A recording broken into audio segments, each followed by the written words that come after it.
All right, so this is Marvin Sapp. I guess he's a gospel singer and preacher. He has a church. I believe it's in New York. I'm not sure. But he is kind of hustling his congregation for $40,000 and using it in the name, in God's name.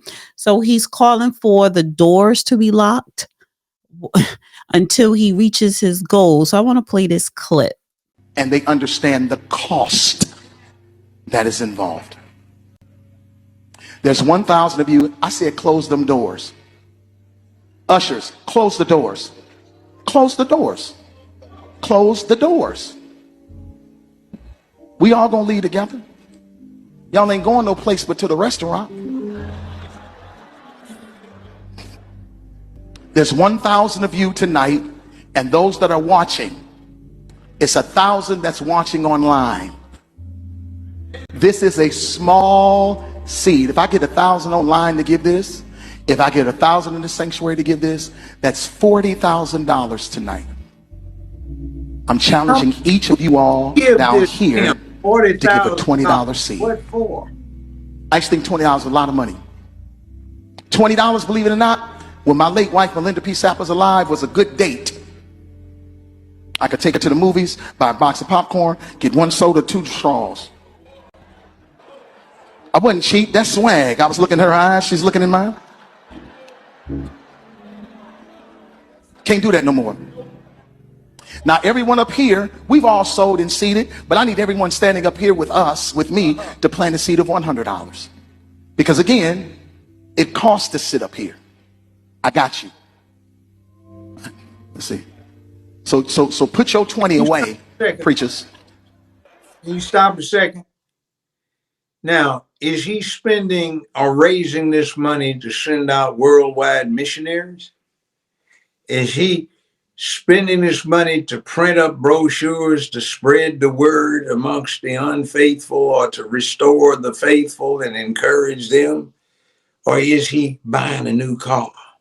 Or is he fronting off being dressed plain and he's got his other stuff and he and his girlfriend or whatever are planning a nice vacation? How many cars does he have? How many bedrooms in his house? How many 72-inch broad screen TVs does he have? What kind of 401k does he have? See, what is he using it for? And maybe what he needs to do is read Dante's Inferno, where they've got a special place in hell for prelates who basically pimp the churches. So why should we give him this money? Is this a call to all of those sinners who are getting old and the joints aching and they've got... Can I finish playing the rest? And they worried about going to hell? Well, that ain't going to keep your sinning ass out of hell. You're still going. He can't help you buy your way out. All right, let me finish playing it. That 20 wasn't for you. And this is what I need you to do. If you're giving electronically, or even if you're giving tangibly, I'm going to have y'all come to the altar and give it, because I need to see 1,000 people moving. Bring them baskets. I want the baskets up here. I want to see the folk. Y'all start moving. Y'all can bring it right now. Come. Even if you're giving tangibly, just put your hand on take your phone and stick it on the bucket. That was intangibly, not tangibly.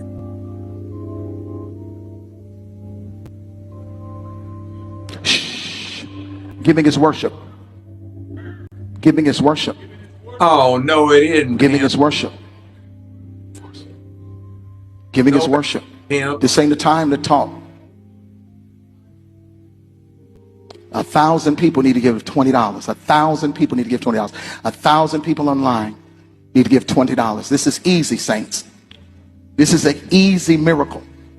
We should be able to raise $40,000 tonight just from y'all giving. To do what? That's it. I've heard this so many times that it's repetitious, extremely repetitious. It's nauseating. It's revolting. And it's an example of one of the things that we suffer gladly that keeps us down. One of our problems as a people is we don't have a lot of investment capital because it's getting sucked up by pulpit pimps. They are spending it for purposes that do not have anything to do with community development. They're spending it for purposes that have absolutely nothing to do with community peace. They're spending it for absolutely no reason that bestows sense of purpose on the people that ought to be listening to it. They do not do anything about inspiring people to do the right thing as character demands. All they're doing is giving them an excuse. All you got to do is believe that this is going to save you. And if you spend enough money, you'll get yourself to heaven instead of going to hell where you probably deserve to go. That's all that game is. And giving the ladies an opportunity to party instead of going out to a club and being real about it. So it says resurfaced video for Marvin's sermon at the Pentecostal Assemblies of the World Annual Summer Convention is going viral, and folks are taking issue with Marvin's fundraising style. And I guess this is him in a fur coat here. In the clip, the gospel music legend turned preacher tells ushers to close the doors until 1,000 worshipers in the building donate $20. The big issue here for most folks online is Marvin instructing ushers to close the doors, with some going as far as to claim he was holding people hostage. Police tell us they were not called, so I guess it wasn't that much of an emergency. Marvin plea happened after he sang and preached at the 2024 PAW convention in Baltimore back in July, but the video's just now getting traction. So this is an old video that was from last year in July in 2024. Wednesday night, Marvin Sapp posted a response on Facebook to the public outcry about the video. He says, in part, my directive was not about control. It was about creating a safe, focused, and reverent environment for those choosing to give and for those handling the resources. We reached out to Marvin. So far, no word back. So he still did not say why he wanted 40,000 by the end of the service. His wife wants a new car. No, his wife passed away years ago. Girlfriend wants a down payment on a new car or fur coat or something. So, but here's and it's like I don't want to talk about it from tea and gossip point of view. The point of view that I want to zone in on is, when you look at the Black community or any community, and you have churches, especially in the South. Even where I'm from, it's a lot of churches in the neighborhood. But in any community, no matter what background, the church has always been the staple of the community, where you go to worship, where you go for salvation, where you go for resources and assistance, whether you're unemployed or homeless or hungry. That's what it's supposed to be for, to give back to the community. But when you look at these churches with these preachers, even the Joel Osteens, multi-millionaires flying in private jets. What's his name? TD Jakes. Yes, TD Jakes. We should not have a poor Black community if we have dozens of churches in that community. The community communities are poor. They suck all the money out. There's no investment capital left. So why are the churches not investing in communities? Because that's not their job. Their job as Black churches is to keep the Negroes pacified so they don't riot, they don't escape, and they're passive and manageable. And when they get riled up, angry, get so they can't stand it any longer and get about to do something, they're supposed to bring them down so they can take one more week. And meanwhile, that's a good way to become wealthy. So you have people that are supplementing their incomes. They have a 9-to-5 job, but they preach. so they can bring in extra income. I used to represent the Black Baptist Ministers Alliance in Memphis. I know what they do. And it was interesting. They'd have me come twice a year to preach to the preachers. And I'd get on their case. About what? Doing wrong. I said, you going to hell, all of you. You all up on the scriptures. I've talked to you. Can you spell us a little bit of the tea of the things they were doing that they shouldn't have been doing? The congregation listening to me preach is nothing but the preachers that I represent in the Black Baptist Ministers Alliance. It's been almost 40 years ago, but I'd have a bunch of them out there and I'd say, you, and you are in jeopardy of going to hell. And I know why you were in jeopardy, but I keep your confidence. Now, I would suggest you straighten up. Well, what are some of the things they would do? What's that? What are some of the things that they would do that were They're not preaching good conduct? And I looking at one, and he's got, when I started representing him, he had his first kid down at juvenile court because he knocked up one of his congregation members. He's a married man. And by the time I'm talking to him, he's got 12 outside babies and his wife doesn't know but 2 of them. So what are you doing being the preacher? Are you over there? I know you got a Ponzi scheme that I had to bail you out of, get you out of, and work it out so nobody prosecuted you. And you're up on your pulpit doing your thing. And I know how you and your deacon board have been putting up second mortgages that you pay off quickly because you're financing your own activities and risking the church's property. I know what you're doing. And I listened to some of those plans you have where you bring in experts on how to raise money. And they talk about on week 1, here's what you have for your sermon. And have one of your choir members in the background humming this, and every now and then during your sermons and during service, interject the following songs. Then the next week, this is your next sermon. And here's how you build it up. So when you get to the 4th sermon in this series and you have your choir member sing this like it's extemporaneous, and of course you coach her when to come in, then that will maximize the input of your church into the collection plate. See, I watched them as they took instruction on how to raise money. Like you got a microphone. Nobody said anything.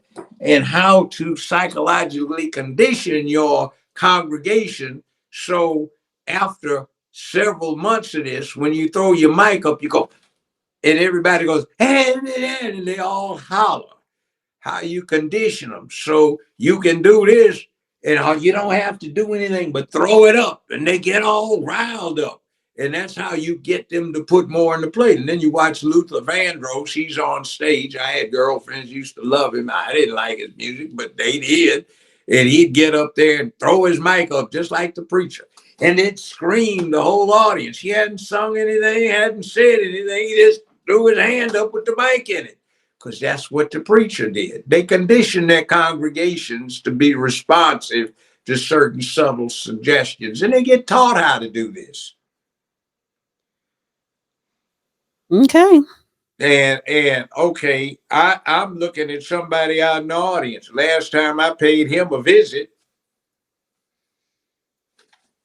hey, Judge, we haven't been, let's go grab a bite. Okay, man, we go grab a bite. Come on by. I'll come by. I'm waiting in his outer office and go to the inner sanctum. We're going to leave in about 10 minutes.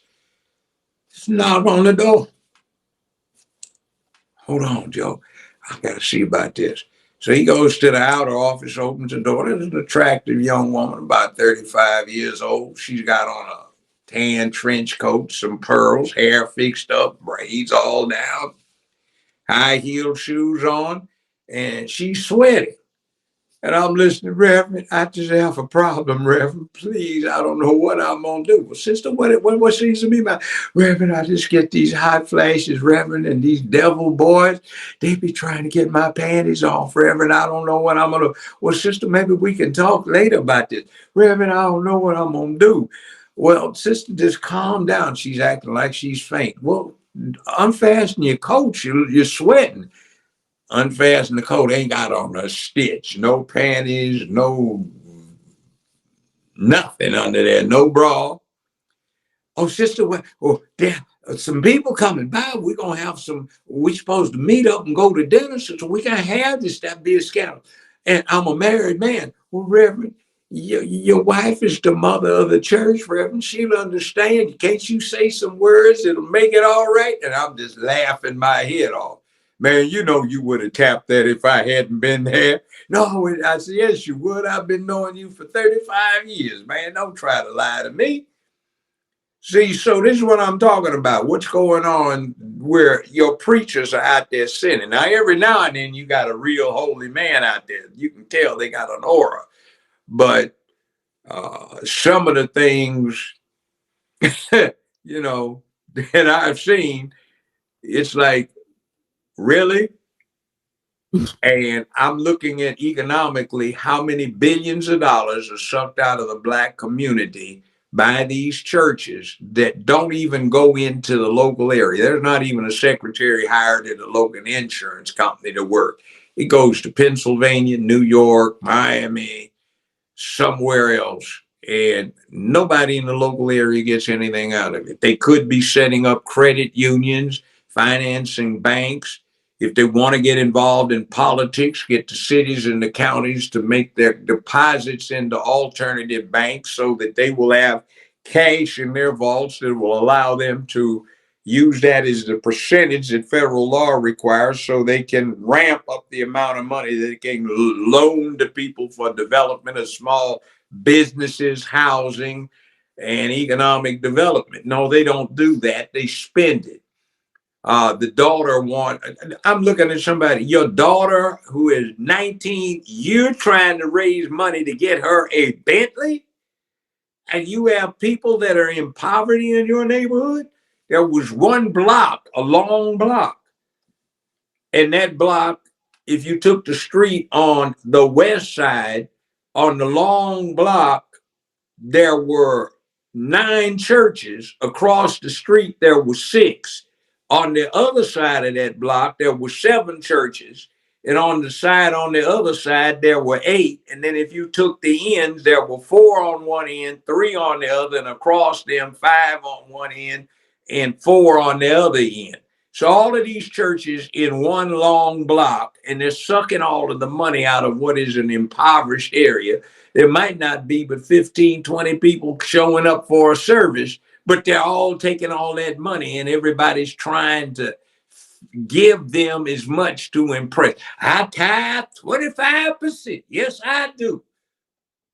And what do you get out of it? Nothing. You're still going to hell because you're wrong. And I represent you. I know what wrong you've been doing. That's why I don't like it. Sorry if I hurt anybody's feelings, but maybe you need to think about it. Watch what you're doing. Do not, it's like a drug addict. Don't help the drug addict do his drugs.